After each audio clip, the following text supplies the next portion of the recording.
मुंबई पुणे एक्सप्रेसवेवरती काल रात्रीमध्ये 2 ठिकाणी दरडी कोसळल्यात। यामुळे आडोशी बोगद्याजवळची एक लेन अजूनही बंद आहे। त्यामुळे लोणावळा घाटात मुंबईच्या दिशेने जात असलेल्या लेनमध्ये वाहनांच्या लांबच लांब रांगा लागल्यात। वाहतूक अत्यंत धीम्या गतीने सुरू आहे। गेल्या अनेक तासांपासून हीच परिस्थिती कायम आहे।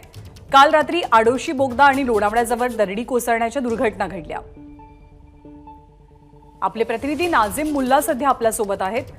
नाझिम, दरड हटवण्यामध्ये यश मिळालंय का आणि वाहतुकीची ताजी परिस्थिती कशी आहे?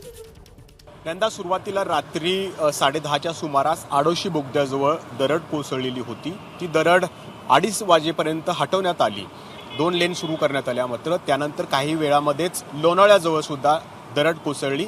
परिणामी आपण बघतोय की मी आता पुणे मुंबई द्रुतगती महामार्गाच्या बोरघाटात आहे आणि हा बोरघाट मुंबईच्या दिशेने किती स्लो धावतोय, कारण या रांगा ज्या आहेत त्या बऱ्याच लांबपर्यंत या ठिकाणी आपल्याला पाहायला मिळत आहेत। त्यामुळं रात्री 10:30 पासून आत्ता 8:30 वाजलेत, गेली 10 तास झाले या मुंबईच्या मार्गावरती अशा प्रकारची परिस्थिती आहे।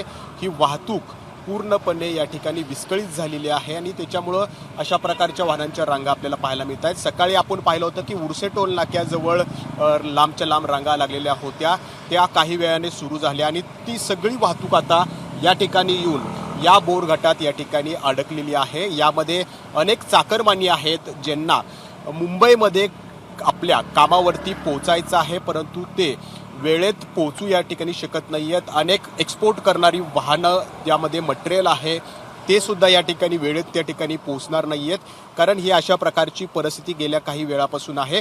आडोशी बोगद्याजवळ 2 लेन सुरू आहेत, परंतु तिथं दरड कोसळलेली आहे। त्यामुळं वाहन चालक सुद्धा सुरक्षितरित्या खबरदारी म्हणून हळूहळू वाहनं या ठिकाणी चालवत आहेत। त्यामुळं जो 3 तासाचा प्रवास आहे तो अगदी 4 तास 5 तासाच्या वर या ठिकाणी करावा लागतोय। सुदैवाची एकच बाब आहे या ठिकाणी प्रवास करणाऱ्यांना, या बोरघाटात आपण हे दृश्य जे आहे ते निसर्ग पाहतोय।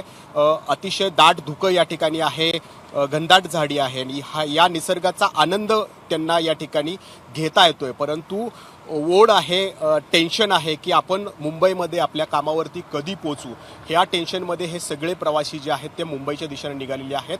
वाहतूक अतिशय धीम्या गतीने आहे। ही वाहतूक पूर्वपदावर कधी येईल याचं उत्तर यंत्रणेकडे मात्र नाहीये। ज्ञानदा नाझिम, ताजी माहिती वेळोवेळी जाणून घेत राहू। तुर्तास धन्यवाद। एबीपी माझा, उघडा डोळे बघा नीट।